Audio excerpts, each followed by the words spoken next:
Hello there and welcome! Seja muito bem-vindo, teacher! Eu sou o teacher Mike Coulter, sou professor do componente Língua Inglesa do Ensino Fundamental e do Ensino Médio da Rede Pública Estadual do Estado de São Paulo. Este é mais um vídeo no qual eu falo como eu planejei passo a passo de todas as minhas aulas de inglês para esse terceiro bimestre. E nesse vídeo nós vamos ver a quarta aula do sexto ano, cujo título é Family Photo Album. É uma aula que dá continuidade ao conteúdo que nós começamos lá na aula 3, então vamos continuar falando sobre Family Members. Lembrando que eu vou projetar aqui na tela para vocês o slide do material digital, mas também um handout que eu desenvolvi, que eu entrego para os alunos como material de apoio, e a gente vai trabalhando esse handout junto com o slide nas aulas. E vou reforçar que esse handout está disponível num link aqui embaixo na seção de comentários. Pode baixar, usa à vontade e depois vem me contar como que foi sua experiência. Então vamos lá, como eu falei, essa aula é sobre Family Photo Album, ela dá continuidade ao tema Family Members. E o conteúdo, então, é vocabulário de Family Members e o objetivo é reconhecer o assunto principal de um texto oral sobre família, identificando palavras-chave. Então, aqui a gente vai começar a trabalhar com eles estratégias de leitura, algo que eu já venho comentando com ele nas aulas anteriores. Essa primeira atividade é uma atividade que eu gostei bastante, é uma atividade comunicativa. A gente tem aqui, que é o momento de virar e conversar. Eu acho que esse momento a gente precisa, assim, dar ênfase para praticar a oralidade dos nossos alunos. Vamos ver como que eu coloquei isso lá no handout deles. No handout do aluno, essa atividade está bem parecida com a atividade do slide, com a diferença que eu coloquei essa tabela, que ele vai preencher enquanto ele vai conversando com os amigos. Como a gente vai fazer os procedimentos? Então vamos ler o enunciado, o professor lê o enunciado, pede para os alunos identificarem as palavras-chave do enunciado e entender o contexto desse enunciado. Feito isso, a gente fala então que eles vão entrevistar os amigos deles, perguntando quantos tios, tias, primos eles têm. E para isso a gente vai ver como a gente faz essa pergunta em inglês. E aí a gente vem aqui nesse balãozinho e a gente faz o repetition do how many tanana do you have, né? E a gente vai explicar para eles que nesse e-mail eles vão incluir how many uncles do you have, how many cousins do you have, e etc. Vamos fazer a repetition com os alunos de how many uncles do you have, depois how many aunts do you have, e assim sucessivamente com os 4 tópicos que eles precisam perguntar. E vamos então explicar como responder. Vamos fazer repetition do I have, e aí falar que eles vão colocar o number e repetir o family member, né? Tipo, I have 2 uncles, I have 3 cousins. Nesse momento a gente apresentou a primeira, a gente já pode até perguntar, quem aqui tem uncle? Levanta a mão. Então how many uncles do you have? E o aluno responde com exemplo. Quem aqui tem aunts? Levanta a mão, o aluno levanta a mão, a gente pergunta, how many aunts do you have? Para praticar. E aí depois a gente já apresenta o I don't have any, que a gente vai explicar que quem não tem tio, não tem tia, vai usar I don't have any.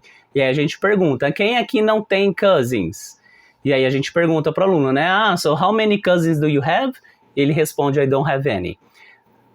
Fizemos essa explicação, fizemos bastante repetition da pergunta e da resposta, aí a gente coloca os alunos em pares e explica que eles vão ter que fazer a pergunta e com o que o amigo responder, eles completam a tabela. O que eu planejei seria eles colocarem apenas o número, tá? Não escrever a frase completa, porque senão eles vão ter que escrever na terceira pessoa, né? Tipo, he has 3 uncles, e eles ainda não viram a terceira pessoa. Por isso, nesse momento, eu vou pedir para eles escreverem apenas os números. Eu coloquei espaço para 3, porque eles conversam com um amigo, depois troca conversa com outro e troca conversa com outro, para ter bastante interação e prática comunicativa. Quando terminar essa atividade, eu vou checar 2 coisas. Chegar o entendimento deles da atividade e o que eles descobriram, né? O de descobrimento. Então, vou perguntar para eles qual que é a pergunta que a gente faz para saber a quantidade de family members. Vou relembrar como que fala tio em inglês mesmo. E como que fala primo em inglês mesmo. E se fosse prima? Só para eles relembrarem que é a mesma coisa, relembrar o vocabulário. Perguntar como que responde quando não tem nenhum, e também perguntar o que eles descobriram de interessante sobre o amigo deles. Com quem que você conversou que tem mais uncles? Com quem que você conversou que tem mais cousins? Esse tipo de coisa, só para eles verem que eles conversaram para relatar alguma coisa para o professor também. O próximo slide é muito importante porque ele serve um pouquinho para acalmar a ansiedade dos alunos quando eles precisam ler alguma coisa ou ouvir alguma coisa, porque vai trazer explicações sobre estratégias de listening strategies. O que eu planejei? Fazer uma leitura calma desses slides, explicando para eles como eles podem se preparar para o listening e como eles podem tirar informações do listening sem necessariamente entender tudo o que está sendo dito. São 2 slides com essas explicações, mas esse segundo slide eu considero o mais importante por estar mais estruturado, então foi ele que eu coloquei lá no Handouts do aluno, vamos dar uma olhada para ver. Então aqui ó, tá de forma bem resumida o que o aluno precisa fazer antes da atividade de listening e o que ele precisa fazer durante a atividade de listening. É interessante, enquanto o professor está fazendo a leitura dos slides, pedir para os alunos irem sublinhando as partes que o professor ou que os alunos considerarem mais importantes. Depois disso, a gente fala para os alunos que então a gente vai colocar isso em prática e que a gente tem uma atividade de listening aqui. Mais uma vez, eu adaptei essa atividade no handout do aluno para meio que colocar um passo a passo do que eles precisam fazer de estratégia. Então nós temos lá, Eduardo is showing his family album. Look at the pictures, who do you think these people are? Write your guesses. Então aqui ó, deixei um espacinho para eles escreverem quem eles acham que essas pessoas podem ser. E aí a gente relembra, ó, estamos falando de family member. É a família do Eduardo. O que vocês acham que essa garotinha pode ser do Eduardo? E aí vamos relembrar os family members que eles viram na aula anterior e eles podem escrever aqui quem que eles acham. Essa atividade a gente pode colocá-los em duplas para fazer juntos. Então eles escrevem aqui, ó, quem eles acham que cada pessoa é do Eduardo, só para eles já se prepararem, a gente explica que é para eles já se prepararem das possibilidades que eles vão ouvir.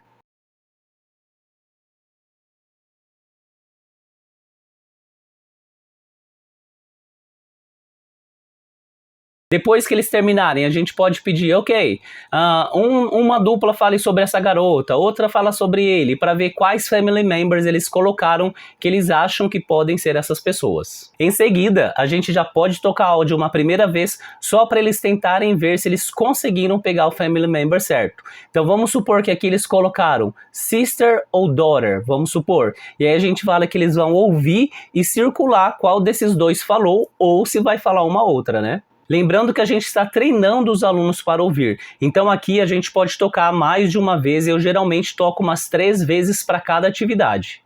Depois disso a gente já faz o exercício 3, que fala para ouvir e completar the table, e aí eu coloquei name and family member, aí eles vão escrever aqui embaixo, né, qual é o nome da pessoa e qual family member ele é em relação ao Eduardo. A gente toca novamente mais umas 2 ou 3 vezes e depois a gente pede para alguns alunos voluntários quem vai falar sobre essa garotinha, what's her name, who is she, e aí a gente já vai puxando os nomes e a relação que eles têm de parentesco com o Eduardo. Depois disso, podemos retornar para o slide, que aí vai ter então as respostas de acordo com o que eles ouviram. Por que eu não coloquei esse word bank que aparece aqui, ó? Justamente para a gente praticar e relembrar o que eles viram na aula passada. Então, de repente, para não dar tudo tão pronto para os alunos, porque isso aqui são palavras que eles já viram, mas estimulá-los ou a lembrar ou a pesquisar no material da aula passada. Fizemos a correção, vamos para o próximo slide, que é mais uma atividade de listening, e agora eles vão ouvir o mesmo áudio, mas completar as frases aqui. Novamente, eu não vou trazer no handout o Word Bank, porque eu quero estimulá-los a lembrar das palavras ou a pesquisar no caderno deles como escrever cada palavra.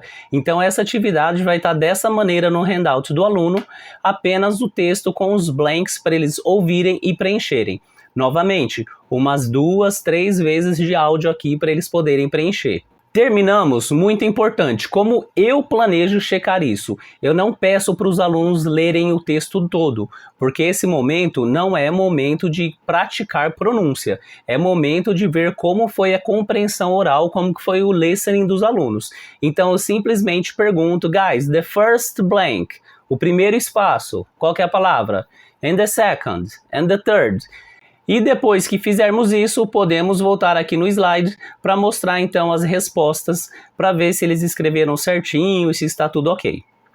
O próximo slide traz mais um momento de apresentar family members, Então aqui é aquele mesmo procedimento, fazer a leitura com eles e focar na repetição das palavras que eles estão aprendendo aqui. E temos mais um momento de prática de compreensão oral. E agora vai focar nesses novos family members que eles aprenderam.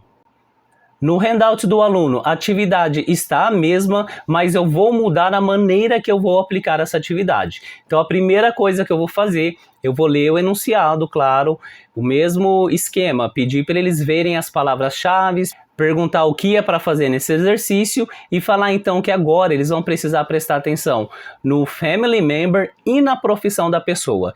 E aí eu vou explorar as fotos com eles.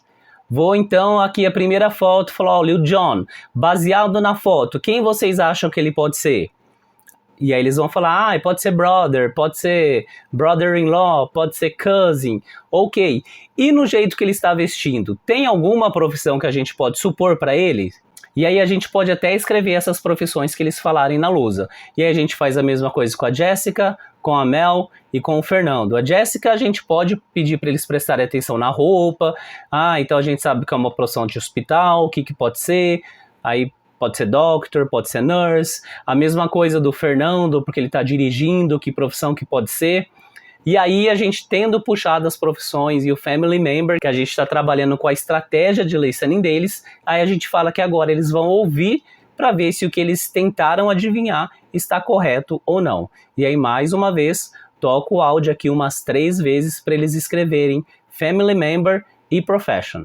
O slide já traz as profissões aqui, mas eu optei por não colocá-las no handout, porque o slide traz 4 profissões, e só no momento que a gente fosse ler e fazer a repetition, eles já iriam adivinhar as profissões de cada um, sem necessariamente ter que ouvir. Por isso eu optei por não colocá-las no handout, para não ficar tão óbvio assim para eles.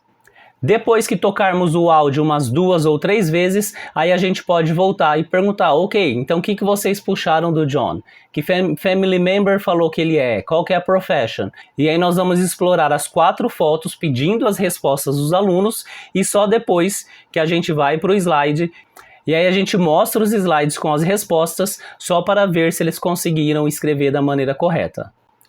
Por fim, chegamos à última atividade do slide, que é uma atividade onde eles vão descrever os family member deles. Eles vão colocar o nome, quem é o family member e qual que é a profissão. Então aqui espera-se que eles produzam um texto igual que eles acabaram de ver aqui no listening, né? This is, she is my, she is a. Eles iriam escrever apenas e depois falar para o amigo. Mudei isso para uma atividade um pouco mais comunicativa. Então o handout do aluno, ele traz os mesmos 2 espaços que tem ali no slide. Então vamos lá, vamos ver quais são os procedimentos que a gente vai usar aqui. Primeira coisa, lê o enunciado, pede para os alunos identificarem as palavras-chave e vamos entender o que esse enunciado está pedindo. Entendemos o enunciado? Aí a gente tem 2 opções. A primeira opção é fazer o que o enunciado está pedindo, então eles vêm aqui e eles desenham o rosto do family member deles. Outra opção seria a gente ter pedido na aula anterior para eles trazerem uma foto com familiares deles. Ok, então a gente fala, se for o desenho, a gente fala, então agora pega os desenhos, se for as fotos, a gente fala, ok, now, peguem as fotos. Aí a gente vai apresentar as perguntas que eles vão usar para perguntar sobre o family member do amigo deles. Mesmo esquema de apresentar vocabulário, de apresentar frases e perguntas. Fazer a repetição umas 3 vezes com todo mundo junto, repetição da pergunta, repetição da resposta, e aí a gente dá um exemplo, né? Então, por exemplo, olha, eu trouxe aqui a foto da minha família. Student number 1, aponta para uma pessoa e faz a pergunta. Aí eles vão apontar e falar, who is this? Aí eu vou falar, this is my father. Agora outro exemplo, aluno 2. Aponta para um dos desenhos do aluno 3 e faz a pergunta. E ele aponta e faz, who is this? Ok, vamos apresentar a segunda pergunta. Leia a pergunta, faz repetição da pergunta e da resposta. Aqui a gente vai falar que se for de homem a gente usa his, se for de mulher usamos her e fazer a pergunta, né? What's his name? Aí eu posso até voltar. Gente, lembra que o student number 1 apontou para esse homem e perguntou who is this? E eu falei this is my father? Como que a gente vai fazer a próxima pergunta agora? What's his name? E aí eu vou responder, his name is Bill. Novamente, pede exemplos de outros alunos também, de um aluno fazendo a pergunta para o outro. E por fim, lembrar que a gente vai falar também de profissão. Então vamos ver como que a gente faz essa pergunta? Apresenta a pergunta, aí aqui como a gente acabou de explicar, a gente fala, quando que eu uso his mesmo e quando que eu uso her mesmo. Eu optei por fazer essa pergunta, what's his, her profession, em vez de perguntar what's your job ou what does he do, por ser uma pergunta simples e parecida com a anterior, what's his, her name. Então aqui, what's his, her profession. Optei por trazer essa frase para ficar mais fácil para a compreensão deles. Fazer repetition da pergunta, fazer repetition da resposta, dar exemplos, pedir exemplos dos alunos, e aí agora, se a gente estiver confiante, viu que eles conseguiram dar os exemplos, a gente coloca eles em pares para conversar. Até o presente momento, a gente não preencheu aqui. E é o que eles vão fazer. Então eu vou sentar lá com o Joãozinho, vou apontar o do Joãozinho, a foto e perguntar, who is this? Ele vai falar, this is my father. Aí assim que ele falou, ele já vem aqui no family member dele, do papel dele, do desenho dele, escreve father. Aí eu pergunto, what's his name? Aí ele vai falar, his name is John. Aí ele vai aqui no papelzinho dele, escreve John. E aí eu pergunto, what's his profession? E ele fala, he is a salesperson. E aí ele vem aqui e escreve salesperson. Ok? Muito importante. Quando a gente estiver apresentando a pergunta de profession, a gente já pergunta para eles se eles sabem as professions de todo mundo que eles colocaram ali. Se eles não souberem, a gente vai perguntando quais que vocês querem saber e escrevendo na lousa e fazendo repetition, porque eles vão precisar verbalizar isso, então eles precisam da pronúncia certinha. Terminamos essa atividade, vamos então checar com os dois focos. Primeiro o foco linguístico, para ver o que eles aprenderam, e depois o foco de descoberta, para ver o que eles descobriram sobre os amigos dele. Vamos perguntar qual que é a pergunta para identificar uma pessoa, qual que é a pergunta para saber o nome, se é homem, como que eu faço essa pergunta, se é mulher, como que eu faço, como que eu respondo, e a pergunta de profissão, qual que é, mas e se for homem, como que é a pergunta, se for mulher, como que é a pergunta, como que eu respondo. Então agora, o que vocês descobriram de interessante? Qual que é a profissão mais curiosa que vocês descobriram? Qual que é a profissão que apareceu mais? E aí a gente puxa deles só para ter um sentido que eles discutiram. E o próximo slide não tem a necessidade de fazer, porque ele já está presente no handout do aluno. E por fim, temos o que aprendemos hoje. Fazemos essa leitura, mas também vamos para o handout do aluno para construir esse What I Learned Today, para puxar deles o que eles aprenderam na aula de hoje. E aí, vamos lá, a gente faz a leitura. Hoje falamos sobre family members, e os family members que aprendi hoje são, e eles colocam os family members novos que eles aprenderam. E para perguntarmos o nome e a profissão do membro da família de outra pessoa, usamos, e aí a gente retoma as duas perguntas que eles aprenderam agora no final da aula e como respondê-las também, e escrevem aqui nesse espaço. Em seguida, se sobrar tempo, o que eu sugiro para vocês é explicar para os alunos o que eles vão precisar fazer de tarefa lá do Tarefas SP. Eu geralmente faço a leitura do enunciado com eles, pergunto para eles o que eles entenderam que é para fazer naquele exercício e dou alguma outra explicação se for necessário. É isso que eu planejei para essa aula, lembrando que o handout está aqui embaixo na seção de comentários. Se você aplicar, volta depois aqui para falar como foi essa experiência. E fique de olho porque na próxima semana tem mais 2 vídeos sobre o 6º ano. That's all for today. Thank you very much for watching and see you in the next video. Bye bye!